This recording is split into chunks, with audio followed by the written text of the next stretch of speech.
Hello and welcome to part 3 of a ServerDown.co.uk tutorial into the basics of the Linux command line. So in the last couple of episodes we've focused really on moving around the command line and creating files and folders.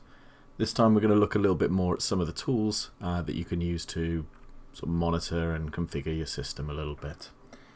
Okay, so to begin with we're going to show you how to update the package list. So that's the sort of list of software that the system is able to use, and also just do your updates really. So because we're using a CentOS system, we're going to use yum. If this was Ubuntu, we'd be using the apt option on there. So we're going to do yum update, and also because we're logged in as root, we don't need to use sudo, but you might need to use sudo if you're not logged in as a root user. So we're going to do yum update. So that will update the package list. And we're also going to do two commands at once, or one after the other. So we're going to use the ampersand sign and another ampersand sign, and that basically means that once it's done the yum update, you'll also do yum upgrade to upgrade the software. So let's run that. Okay, and well, we're all up to date, but if you had updates to do, then it would do them there. Okay, so what else are we going to do? We're going to check and see what our disk space is, our disk usage. So we're going to use the df command, and we want the output to be human readable because we're humans. So we're going to do -h to make the output human readable. Okay, so let's have a look what we've got here. So we've got, it's only a little server here, so we've got the main partition, so it's the root, CentOS root in this case.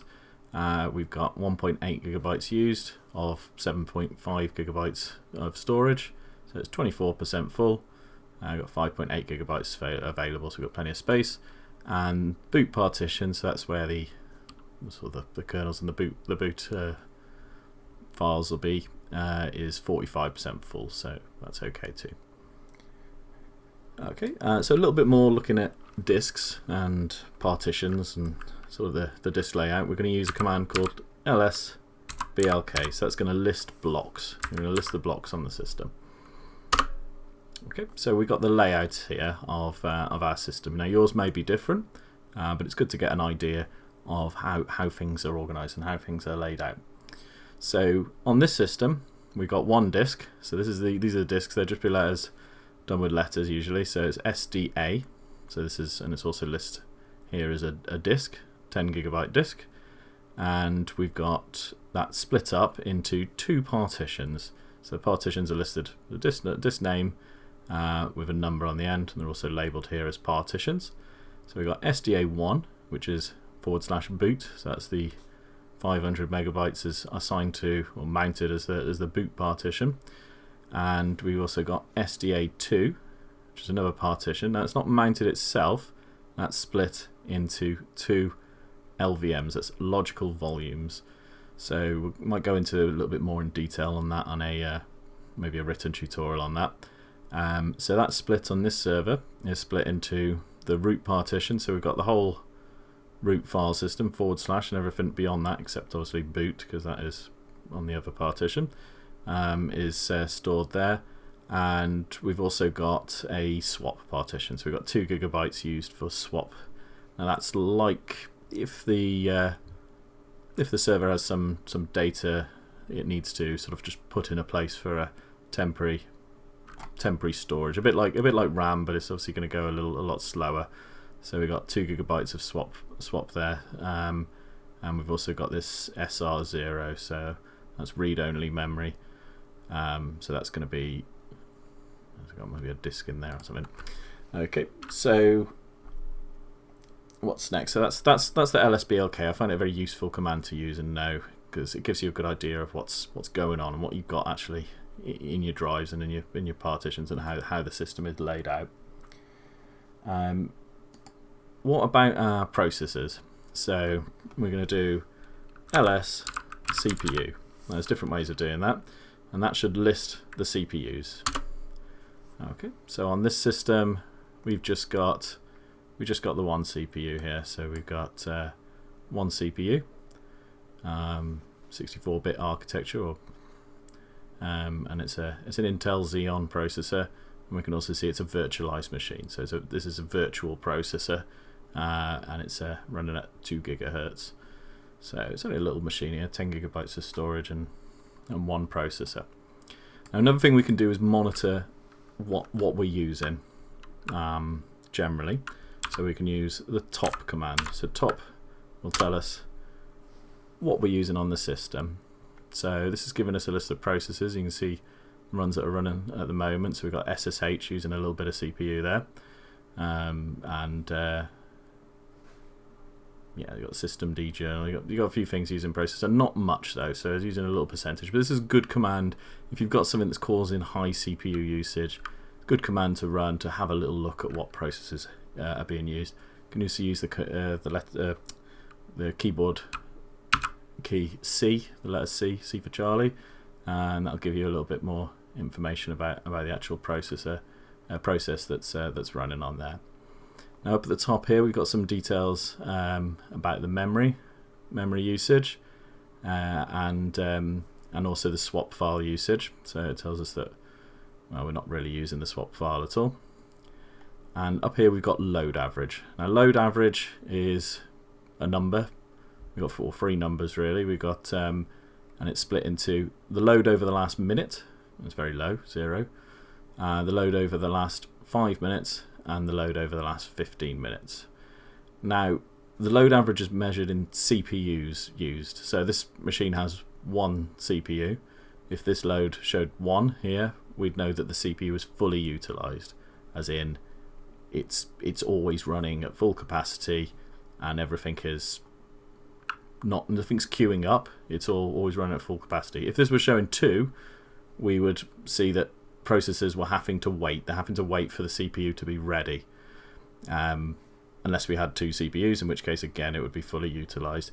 Generally you want this number, really, if you want a good system with nice responsiveness, you want this load to be below the number of processors you've got. Okay, now to get out of that we're going to use Control C, and that cancels out of the top command, so we're no longer monitoring that. We can also, for memory, we can use the command free, and we can also, well, free, that'll tell us in bytes, but we prefer to have a human readable format, so we're going to use free and then -h. Okay, so that tells us memory. So it's only again a little server, so it's got 500 gigabytes of 500 megabytes of memory, or thereabouts, and we can see that we're using 175 and we got 41 free. Now that might seem a little bit worrying, but it doesn't. Linux will use the available memory as it sees fit, really. So there's no point in having it having all your memory free if there's something it could be doing. So what it does is it's got cached amount, and actually the amount available is not 41 megabytes, it's 259. So we've got free memory available. Admittedly not a huge amount because it's only a little system. Okay, so we can also have a little look at what services are listening on the server. Because it's a server, it's there really to await someone to connect to it, really. It's not like your home computer where you log in and start using it, connect outwards. It's waiting for inbound connections. So in this case we're connected via SSH, so we made an inbound connection, or we made a connection to the server which it sees as inbound from our local machine via SSH, and the server was listening for an SSH connection. And was able to allow us to log in. So that was when we connected via PuTTY, if you look back in a previous tutorial. Now, how can we tell what services are listening? What's listening on the server, and what ports is it listening on? We can use the SS command. Okay, so we can use SS, and we're going to use some extensions on there, and we're going to use P. That will tell us which process is using the socket, waiting for the connection. And we're going to do L, which will tell us which sockets are listening, so what the server is listening for. Or we're going to use N to get the numbers of the ports, and we're going to listen on TCP. So just going to see what's listening on TCP. So it's like plant but without an A on there. So we're going to do SS-PLNT. Okay, so what services have we got listening on this machine? Well, there's not much listening really. On this one, we don't have a web server, so there's nothing listening on 80 or 443. There's no web server installed. We'll go into that in a later tutorial. But we've got port 22 listening, and that's SSHD, so that's the SSH service is listening on port 22. And we've also got here on port 535, we've got the systemd resolve. So that's how to check what's listening on different ports. It's good if you've set up a service and you're wondering, is it working, is it listening, then you want to use this command, use the ss command. Okay, so the next thing we're going to show is we're going to show how you can log in from, we're already logged into a server, but we can log into another server using SSH. So we can log out from this server to another one. So it's like hopping between, and you could do that as many times as you want. You could hop between different servers. So we're going to do SSH root, so we're going to log in as the root user and I've got another server here. I'm going to use the host name. I'll put another server .serverdown.co.uk. Okay, it's asking for the password. I'm going to paste in the password with just a right click on PuTTY, just the right click to paste. But you might have to type in the password and it won't come up with anything. So that's already pasted, but we didn't see anything. And there we go, we're logged in. Okay, so we're logged into another server. This one's a Ubuntu one. So we are logged in now from our local machine to a CentOS server and then to a Ubuntu server. Now there's nothing we're going to do on this server at the moment. We're just going to come back out. Now to get back out and back to the CentOS server, we do exit. And there we are. We've gone up a level back up to the previous server. So now we're on our CentOS machine, and yeah, we're back onto that other server. So that's how to log in from a server to another server, or from a Linux machine to another Linux machine via SSH. If we typed exit again, that would come out of PuTTY because that's the connection that we've actually made. That's the first connection we made using PuTTY. Another thing we're going to have a little go through is the setting the host name on the server. Now you can see here, and with the previous machine, both of them have just got the default localhost as set as their host name, or localhost.localdomain set as their host name, which is not an ideal host name. Host name's like the name of the machine, so it's how it identifies itself when it connects to other machines. Let's just clear up the terminal a bit to get rid of that. So we use the clear command to get rid of everything. So the command to change the host name, at least on CentOS, would be hostname ctl set hyphen hostname, and then we're going to give it a name. We're going to call it little server.serverdown.co.uk and press enter to apply. Okay, so that's applied, although it's not shown up here. Now that's basically because we're still on this session, so it hasn't yet reloaded what we've done. Now we could just reboot the server, that would resolve it, or we can just use the command bash, and there we are, it's reloaded. And we'll just do the command hostname ctl status just to check, and there we go, we got a little bit extra information. We've got the little server.serverdown.co.uk is the static host name, so that'll be the same even once the server has been rebooted, and we've also got a little bit more information about it.